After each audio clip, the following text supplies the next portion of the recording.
चाणक्य जन्म से एक ब्राह्मण और महान विद्वान थे।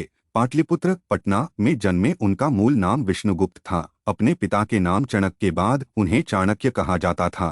उन्हें कौटिल्य भी कहा जाता था क्योंकि वे चतुर लोगों के साथ धूर्ततापूर्ण व्यवहार करते थे।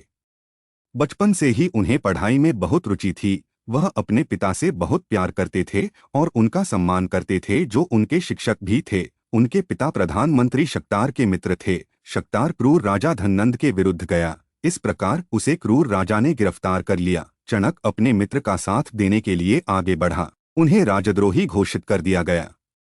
लोगों ने चाणक्य और उनकी मां की मदद करने से इनकार कर दिया क्योंकि वे एक राजद्रोही परिवार के सदस्य थे। चाणक्य को भिक्षा नहीं मिली और कुछ दिनों के बाद उनके शिष्य की मृत्यु हो गई। चाणक्य ने कारागार में उपवास किया और उसकी मृत्यु हो गई।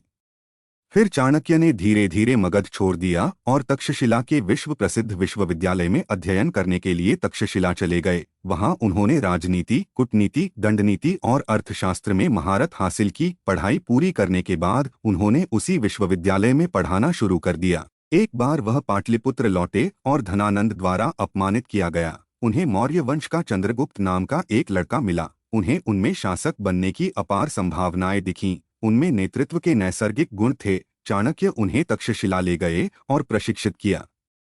चाणक्य ने आक्रमणकारी सिकंदर का सामना करने के लिए छोटी छोटी जातियों को एकजुट करने का प्रयास किया, परंतु प्रत्येक छोटे शासक को अपने ऊपर घमंड था और वह सोचता था कि उसे कोई नहीं हरा सकता। परिणामस्वरूप सिकंदर की सेना ने भारतीय छोटे राज्यों को बहुत आसानी से हरा दिया। चाणक्य ने चंद्रगुप्त के नेतृत्व में विश्वविद्यालय के छात्रों की एक सेना बनाई। फिर सिकंदर ने भारत में अपने प्रतिनिधि रखे और आगे बढ़ा। कई सैनिकों ने नौकरियां छोड़ दी क्योंकि वे यूनानियों के लिए काम नहीं करना चाहते थे।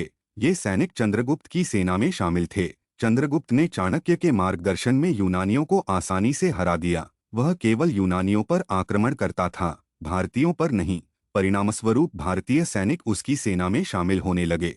तब चंद्रगुप्त ने अपने शिक्षक के सपने को पूरा करने के लिए मगध की ओर प्रस्थान किया। चाणक्य के नेतृत्व में चंद्रगुप्त ने मगध पर कब्जा कर लिया। चंद्रगुप्त द्वारा मगध पर अधिकार करने की अनेक कहानियां प्रचलित हैं। कुछ लोग कहते हैं कि मगध पर युद्ध द्वारा कब्जा कर लिया गया था। कुछ लोग कहते हैं कि चाणक्य ने चालाकी से धनानंद को राज्य छोड़ने के लिए मजबूर किया।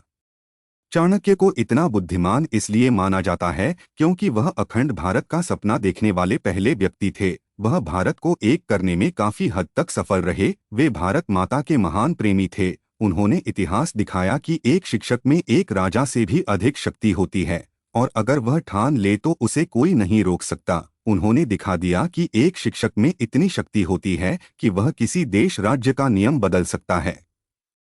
भारतीय इतिहास में उनका योगदान बहुत महान है। वह उन दो भारतीयों में से पहले थे जिन्होंने भारत को एकजुट किया। दूसरे नंबर पर थे सरदार वल्लभ भाई पटेल। उसके बिना मौर्य साम्राज्य, गुप्त साम्राज्य आदि का इतना बड़ा होना संभव नहीं था क्योंकि लोगों को पता ही नहीं था कि एक ही राजा के अधीन इतना बड़ा साम्राज्य संभव है।